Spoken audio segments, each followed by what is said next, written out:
Welcome to Just the Who of Us, hosted by Reah. This is a space for honest, thoughtful conversations around mental health, life journeys, holistic wellnesses, and the experiences that shape who we are. Take a breath, settle in, and join Reah and today's guests as we explore the stories that connect us. How's it going? How's the little guy? Good. He's great. It's so funny that sorry, No. that my daughter and I were just talking about picking him up the little like saucer thing that you sit him in Oh, yes, that has yes. we're actually picking him up one of those from someone in the neighborhood because he's already like kicking his legs and he's it's so fun. I'm like, are 2 months old usually doing this much? Because Yeah, you guys might be in trouble when he's 10 months. right. Like, please calm down early. Maybe he's just getting it out of his system. We don't know. Right. That's so And so, cool.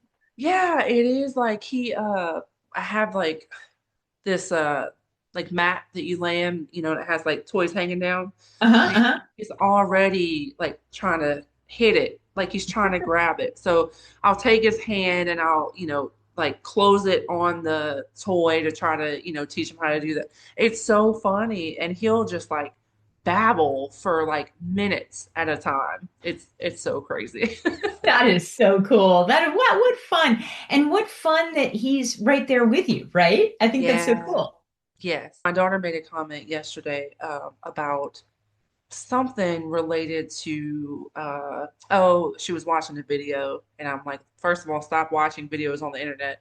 But Hmm. there was a woman whose child was choking, like little baby was choking, and it freaked her out so much. And I was like, well, this is one of the oops, one of the good things about still living at home is that you always have someone to help you in an emergency. So that's the not that I'm trying to get her to stay there forever, but it's Right. it's Yeah. good that you're here around people because it's more people. I know from experience with my own kids when they were little, when you're in an emergency situation, you're not always the best one to respond right away. And Right. and Exactly. like she got hit in the head when she was little, and I started freaking out. And my mom had to send me outside to call 911 while she performed CPR because I Ooh. was just so like distraught. And so, I shared that story with her, and I was like, sometimes when it's our own kids, it's Yeah. difficult you know, to be emotionally stable with certain things. Right, because the intensity goes up so much, and you're Yeah. just, yeah, Yeah. absolutely. I hear you. Ooh, Yeah. man, yeah. Yeah. But it's one of the perks of having people around. Mhm. Um, Yes, 100%, 100%. yeah. Cool. So I think today we are kind of familiarizing my audience with you. Um, I'm so excited we get to finally do this. Yes, yes, me too. So today with us we have Dr. Kate Lund. Dr. Kate is a public speaker and resilience expert. She also is the host of her very own podcast, The Optimized Mind, which I actually have had the privilege of being a guest on myself. And it was such a great experience. And I'm so glad that we're able to have this conversation today. We've planned it for a while, and I'm glad it finally worked out. So, welcome. Thank you so much for having me. I'm super excited to be here. You're welcome. So, today I want to kind of take some time and really have my audience get to know you a little bit. Your story was really interesting to me because, for one, I haven't come across anyone with your specific type of experience before. I briefly have heard about the condition, but it's something, I'm in no way an expert on. So, having someone be able to come on and share their experience and, you know, this is kind of what started your journey as a resilient person because you kind of had to be, right? From a pretty young age, you had to kind of learn how to manage difficulties. And so um, I want to talk a little bit about that. Uh, so if you don't mind, tell us a little bit about your childhood experience that led to the brilliant person you are today. Sure, no problem. Yeah, so it does. You're right. My whole journey towards becoming interested in resilience, becoming a psychologist, writing these books, all that definitely goes back to my early childhood when at 4, I was diagnosed with this medical condition called hydrocephalus. And that is a situation where the cerebral spinal fluid isn't circulating as it should, causing pressure to build up on the brain. So I got sick really fast, really sick really fast. And it was baffling for my parents. I had been a healthy, active 4-year-old, and it was surprising, and it was unnerving, and it was hard to figure it out because the imaging technology back then wasn't what it is today. So they couldn't figure out why I had the hydrocephalus. That came quite a bit later. Yeah. But the good news is when you have hydrocephalus, it can be managed with something called a shunt. That's a surgically implanted sort of pump or drain that circulates the fluid for you. So that's great news. And Yeah. when a shunt is working properly, things are pretty good. But the bad news is shunts break. So Oh gosh. particularly in childhood. And so there was a lot of time in and out of the hospital throughout my early years in school, throughout school, really. And, looking different, feeling different when I came back, having missed a ton of school, all that. So that was sort of the foundation of it. And I had a lot of great support. My parents, parents of friends, teachers, all that stuff. And they helped me to figure out, okay, well, there were things I couldn't do. I couldn't do contact sports. I couldn't, do all that cool stuff on Right. the playground, like hanging upside down and gymnastics with the other girls, all that stuff. But what could I do? And so they helped me to focus on more what I could do as opposed to what I couldn't do. And that I think made all the difference. It helped me to see myself as capable Yeah. and not somebody who was held back by this thing, which would then come to define me. So I never defined myself based on the condition. It was more like I figured out what I could do, tried to move towards that. It wasn't always easy. There were a lot of challenges in it, but it was really a great way for me to focus forward as opposed to focus on, what held me back. Yeah.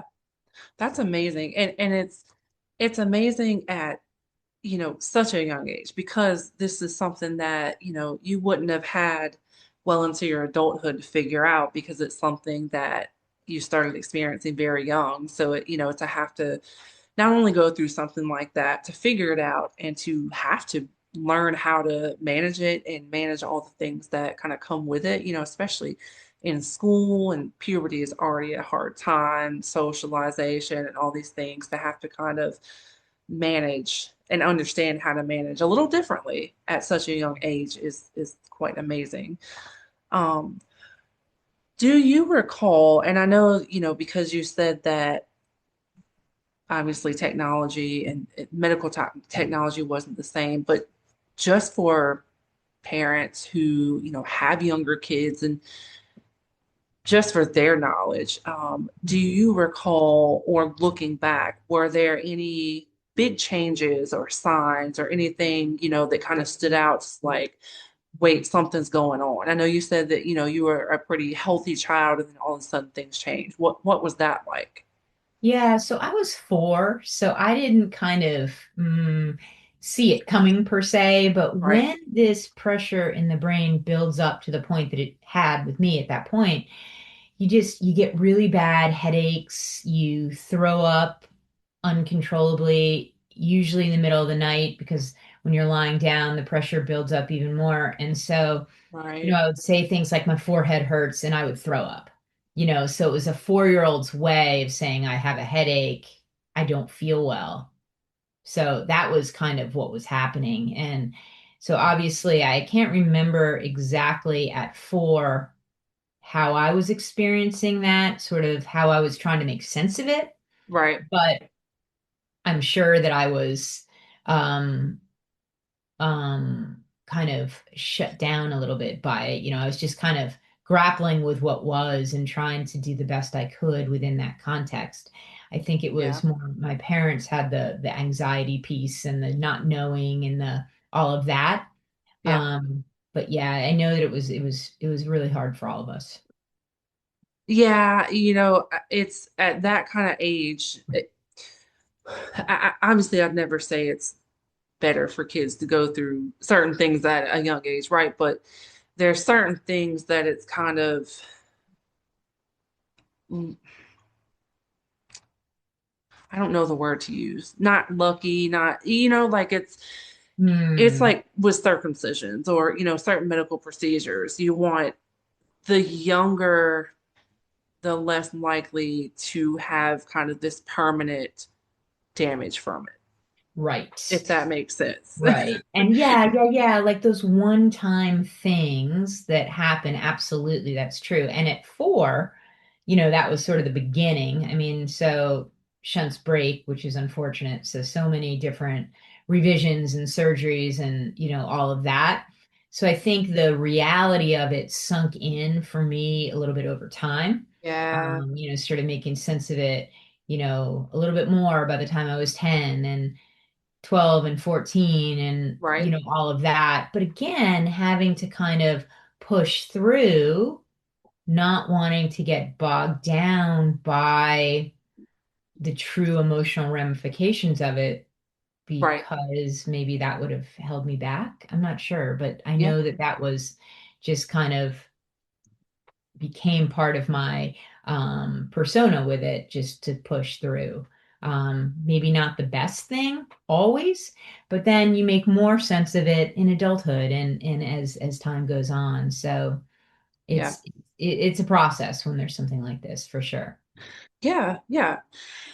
What piece of advice, sorry, the shirt is not working with me today. What piece of advice would you give parents when it comes to facing challenges like this with health in children when they're small? Because as parents, we briefly had a personal conversation about when we go through things in reaction to something happening to our own children. A lot of times it can be Mhm. very difficult to control our emotions or manage or navigate our emotions and our responses. And, you know, in the focus of resilience, what is something that, some advice that you could give parents is when we go through these things? I fortunately have not experienced,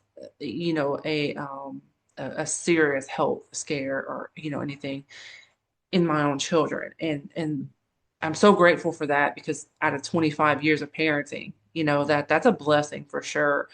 Yes. And but what kind of advice would you give to parents who are kind of facing a difficult time, whether it may be specifically health, but health, behavior, anything that's kind of like can be easy to kind of get lost in the scare of it. Yeah, absolutely. That's such a good question, observation. So they're just kind of a parallel process that we have to go through as parents when we're in that type of a situation. First Yeah. thing is we have to try to optimize our own sense of well-being so that we can show up robustly and fully for our kid in whatever situation they're in. So we have to understand ourselves well enough to figure out how to optimize our well-being within the context of this very difficult situation. So we have to optimize it in a way that's good enough, knowing that, if this wasn't going on, maybe optimal would look different, but optimal within the context of what's happening.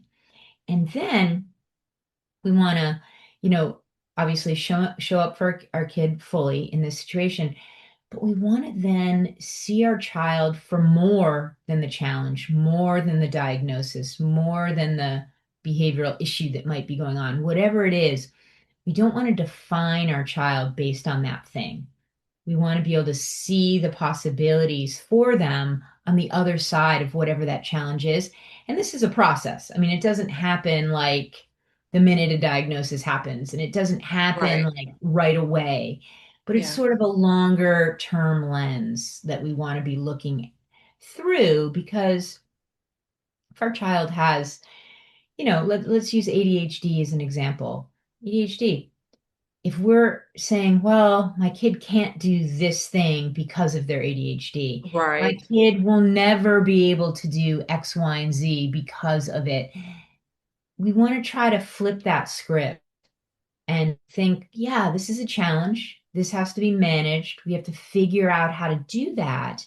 Hmm. But my child is going to be capable beyond this. My child will accomplish so much beyond this based on, who are they? What are their strengths? What are their aptitudes, passions, all of that. So those are the two things I would say to parents about this kind of thing. The, First of all, those are really amazing and thought-provoking answers. It kind of makes me think about my own experiences in parenting. And sometimes, and this is me speaking on like a very current situation, but sometimes it can be so difficult to see into the future, Mhm. especially when there's been a behavior or even an illness or something that feels like it's just been going on forever. It's really important to kind of take things as they come, and I completely agree, and not just kind of get stuck on, okay, this is what it is and this is what it always will be. Because for one, we know that kids' brains are forever constantly developing. They're Mhm. consistently impacted by not only their insides, but the world around them too, right? Mhm. And which kind of goes back to what you mentioned for parents kind of taking a look, just kind of, taking a look at myself. What am I doing? What can I do differently? Sometimes how can I change my perspective? Mhm. It's something that I've had to really focus on with my youngest child because we Mhm. have a very very difficult situation that's been going on for a while. And, I went through a period of kind of like, oh, I guess this is forever, and then I had to, okay, but what can I do? What can I do differently? I can take parenting classes. I can do this. It may be what can I do differently? How can I educate myself? Because as we know, education is key. And Mhm. there are a lot of times in parenting that it can feel like, okay, well, no matter what I do is not going to change this other person, this small person. But that's so not true, and especially maybe for first time parents who might be listening, it's so not true.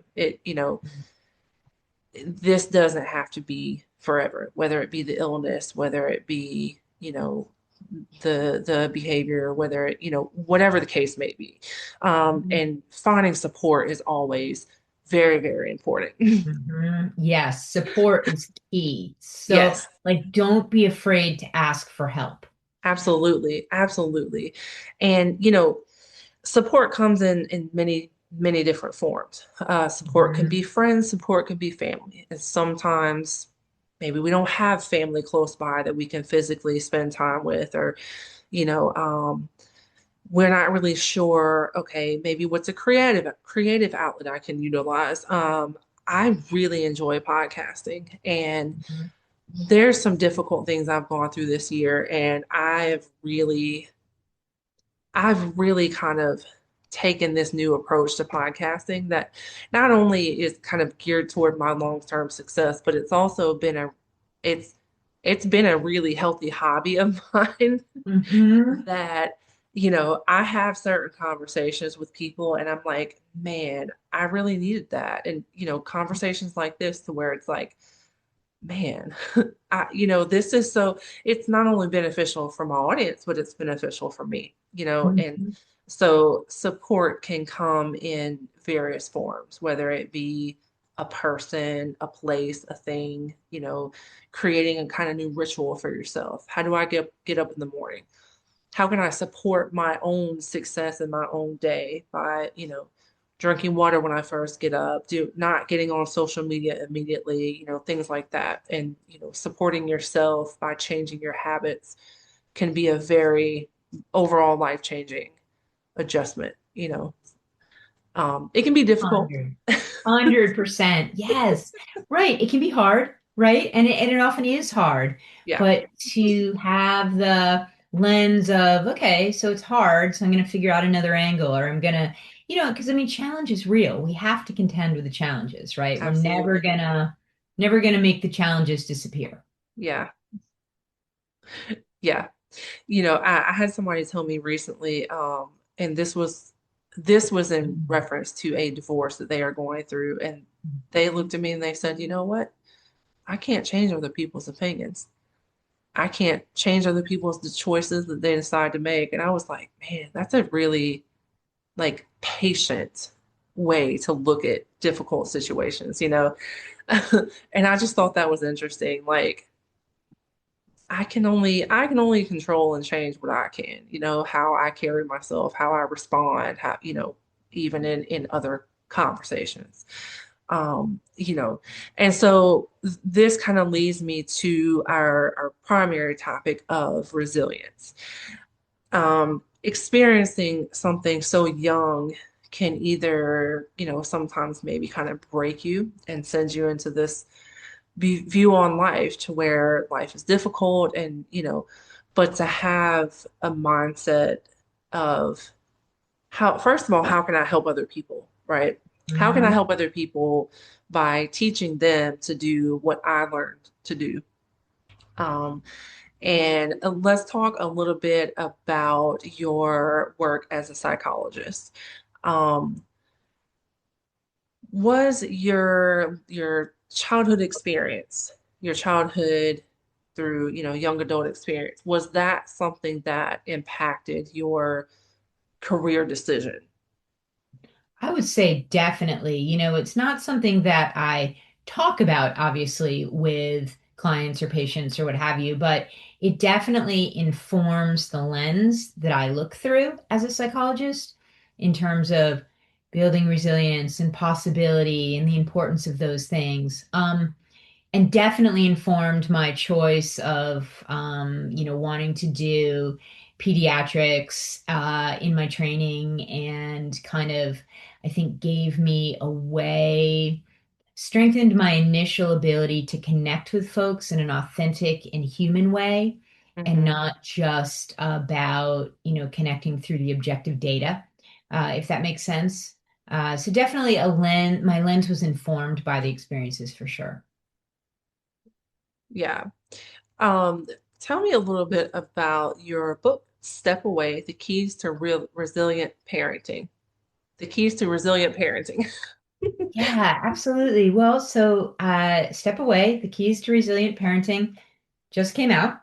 And it's really a manual, a guide for parents to optimize their own sense of well-being and resilience within their own unique context. And there's no one size fits all, right? It's going to look Right. different for all of us based on experiences, kind of the direction we're coming to things from, strengths, aptitudes, relative challenges, all of it. So the book kind of provides some baseline tools, strategies for parents to build a foundation of resilience. It talks about managing your stress response in an adequate way so that you're starting the day level and you're not starting in an escalated place such that when a challenge inevitably hits, you shut down. So we talk a lot about that. Talk about the importance of understanding ourselves as parents and as people, understanding how we want to show up for our kids, for our family. Talks a lot about sort of this idea of emotionally intelligent parenting. How do we connect with our kids in an authentic human way? How do we understand how our way of being out there in the world impacts others and vice versa? helps Yes. us to understand our kids too, right? And how and what they need to be at their optimal. Um, so all of these things are kind of addressed in the book. The book is written through my lens, a lens as a child with the medical issues that we just talked about, my 20 plus years as a psychologist, and then my 18 plus now years as a mom. So we bring those three lenses together in writing the book. And then finally, all of the main points are highlighted and reinforced through composite case studies. Nice. Nice. So as a, excuse me, as a mother, um, do you, so do you primarily focus on parenting, parents or not parenting parents, but your in your psychology practice, do you primarily focus on parents and child rearing, or are you kind of a just whatever the need of the client is? Yeah, it's mostly whatever the need of the client is. But I find that most of my clients are parents, Hmm. and they might be struggling with an aspect within themselves that they want to kind of strengthen and shift. Sometimes there'll be a component where the parent is trying to help the child, build resilience, move through challenge, kind of help optimize the child. So it Yeah. really depends, but a lot of the work these days centers with the parents. That's interesting. I was just curious because I feel like a lot, as parents, we often draw in other parents, kind of our other parents are kind of drawn to us. Like once you find out someone is a parent, like that's kind of Mhm. what you want to talk about. Right? I know. Um, let's talk about, well, first of all, one thing you mentioned was emotional intelligence, and that's something that, like I said, I've been a parent for 25 years, and maybe the last 5 plus years, I've really been trying to focus on emotional intelligence, and that, is not as long as I should have been doing it. But becoming a mother at 14, you kind of don't really grow as quickly as you should as a parent sometimes, and sometimes it kind of forces you to grow a little bit quicker. But for Right. me, I felt myself growing in certain areas, but when it came to things like emotional intelligence, it kind of took me a while to get there. Um, Mhm.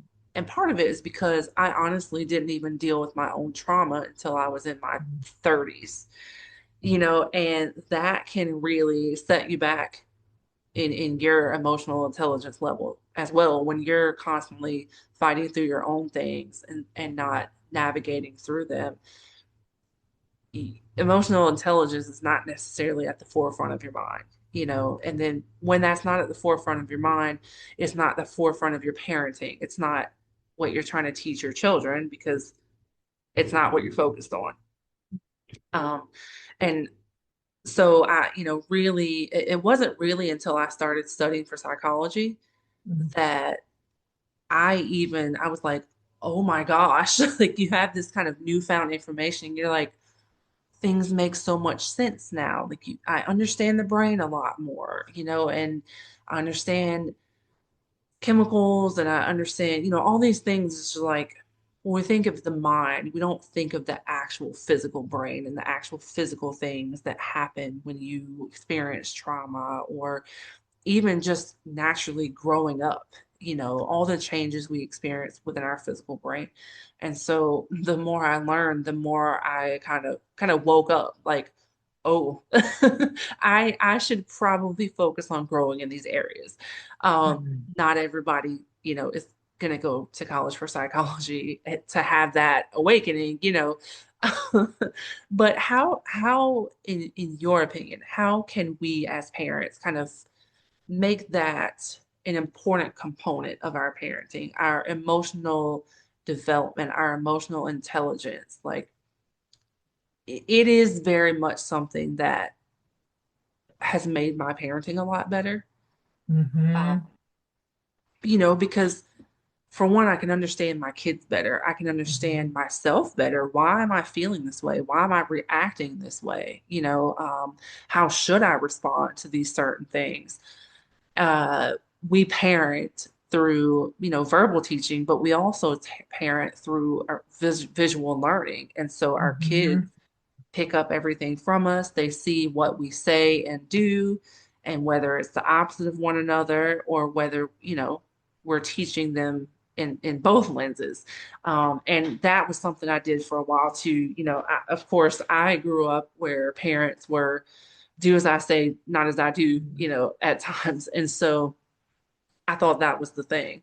So when I got a little older and I became a little more emotionally intelligent, I was like, oh, that's actually not what I should do at all, because that's why they're not listening to certain things, because I'm saying it not to do it. And then I go and do it, or vice versa. So my question to you is, what is your advice for parents when it comes to the importance of our personal emotional intelligence and our personal emotional intelligence and how it impacts our children? Yeah, absolutely. That's such a great question, and you kind of said it in what you were saying, which is so cool. But it's really understanding ourselves fully. Why do we experience certain things the way we do? Why do we react to certain situations the way we do? And really trying to unpack those things, understand them fully, through exploration with a therapist or a coach, through journaling, through keeping track of the times during the day that we're not reacting or we're not responding the way in which we'd love to or like to. We're not showing up like we'd like to. And then being very observant. How are our interactions being perceived in our experience, Yeah. and how does that factor in? So it's all of that kind of stuff, but really it's that self-understanding, it's that self-awareness. And then it's the ability to notice some of these same things in our children. Yeah, that's amazing. And it's spot on too, because having kids that are a little bit older, and I know you can relate to this, there's certain components of their personalities that you're like, yeah, you got that from me. That's me for sure. Like down to little things. Like I always keep napkins in my car. And my 16-year-old, we went somewhere and she grabbed extra napkins and I said, oh, and she put them in the car. And I was like, I know for a fact that when you get your own car, you're going to have napkins in your car. And because it's just a random thing that I taught her, but it's like, for me, well, I always have a kid in my car or myself. I'm clumsy. So, or someone needs to blow their nose or anything, napkins can fix all kind of problems. So, but then there's like the personality aspects of, oh, they get frustrated really easy. Yeah, they got that from me. That's the kind of situation I get easily frustrated in. And it can be good things, it can be unhealthy things, components of their lifestyle. I used to be super, super messy when I was younger, and the Mm. child that I had at 14, his room looks like how my room used to look and I'm like, it's one of those things that you certainly got from me. And it's not all Mhm. bad, like the napkin thing, that's being prepared. I'm proud of you, like it's not necessarily all bad, but there are, they pick up little things from us. And so it really is kind of best the earlier you can to focus Mhm. on this kind of, okay, what can I do to change the things about myself that are going to potentially negatively impact my children? Exactly, 100%. And to know, to be able to identify what those things are. Yeah, yeah, Yeah. yeah, absolutely. Yeah, because that's imperative. Like to have that self-awareness to say, Mhm. okay, you know what, maybe I shouldn't do this. uh, and sometimes it takes a toddler repeating it, like hearing your toddler exclaim, "Oh shit," or something. You're like, Right. And maybe it's Yeah. time to stop cursing around them, or maybe to watch what I say more, or, sometimes it's little subtle things, and sometimes it's not, you know. Yeah, precisely. To have, yeah, to recognize and then have the motivation to change it. Yeah, yes, absolutely. And, and on the topic of resilience, there are a lot of times in our life where that motivation is hard to find. Hmm. Whether it be you're grieving, you just lost a job, things have changed in your life drastically, and it can be very, very easy to not have that. There's that mental motivation and there's that physical motivation. Well, if you Hmm. don't feel like getting up off the couch, it's kind of that emotional equivalent, that Yes. mental equivalent to I just don't have the motivation to do it, or well, I've been doing it this way for so long. I think Right. that's kind of a common too, is like, well, this is just how I am. And I've experienced that as a parent before as well. Like, well, that's just how I am. And, Mm-hmm. you start getting a little older, and maybe it's because we're not in our 20s anymore that we're just like, okay, certain things are like just kind of a maturity factor that it's like, I've got to find the motivation, because if I don't start, I'll never start. Yes. Yeah, exactly. Right. And it's being able to appreciate the small steps forward, right? It doesn't, you don't Absolutely. have to go from point A to point Z all at once. Yeah. I think sometimes folks get bogged down in that notion that it has to all happen at once. And if it Right. doesn't, why even bother? I might as well stay on the couch. And so Yeah. it's being able to appreciate the small steps forward, the small bits of progress that are going to compound over time and lead to significant change. And that becomes truly motivating. Absolutely. Yeah. Absolutely. Let's talk about your podcast really quick. The Optimized Mind. Um, Tell me what your kind of niche audience is and where that derived from. Yeah, yeah. So the niche audience for the optimized mind really looks at the human experience of resilience. So people are telling their stories, how they got through certain challenges, how they built certain things, all of these factors. And so it's the show is really for listeners who are interested in personal development, human development, just hearing stories that are authentic, that are real about how people accomplished, achieved things that once maybe seemed impossible, but came to Yeah. fruition. Because those types of stories are very motivating for Yes. people. And so that's who's drawn to the show. Yeah, absolutely. I love it. I love it. I enjoyed being a guest. I was so grateful to be able to kind of join that list, And there's some things that I'm working through right now, and it's kind of my go-to because Mhm. it really is comforting to know, okay, well, they got through this, Yes. and their thing seems a little bit more difficult than mine. So if they can Mhm. get through that and come out this way, and to really kind of understand and see that people aren't perfect. Um, Mhm. when people are going through these things, it's not all sunshine and rainbows. It's like, oh, this is so easy.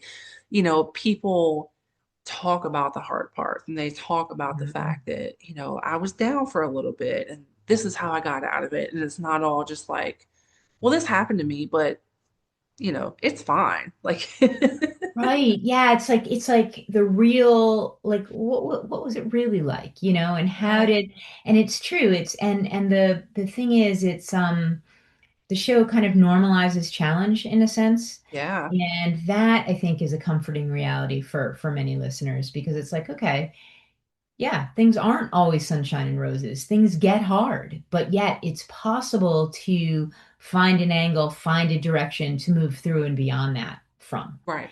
And so I think that's a big takeaway as well. So and the other piece is there's no one size fits all. Right. Progress is made in so many different ways. Yes. Yeah, absolutely.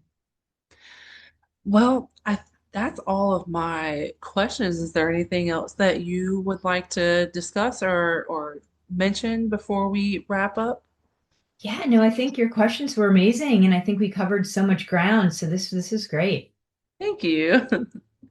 And I'm glad I hope that you enjoyed yourself here as much as I did on yours. And we will have you back a couple more times because there's a couple more things that we, have to talk about and kind of dive a little bit more further into. Um, Let us know where we can find you on social media. Perfect. Yeah. So I'm quite available on Instagram and LinkedIn. Okay, So those are two great places. And then my website is good as well. www.katelundspeaks.com. perfect. And I'll put all those links in the description as well as you guys can find the link to her podcast on her website. And what all platforms is your podcast on? Just so they know that too.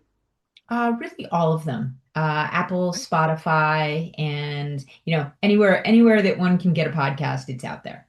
Perfect. Perfect. All right. Well, thank you so much for being here again, and I look forward to having you back on. And I appreciate the intellectual level of today's conversation. It really dove into some kind of heavy topics, but it also gave us a lot of good tips as parents and as individuals. So I really appreciate that as well, and I can't wait to see you again. Amazing. Well, thank you for having me. And yeah, I can't wait to come back. This will be great. All right, see you. Thank you for spending this time with us on Just the Who of Us. We hope today's conversation offered reflection, comfort, or a moment of clarity.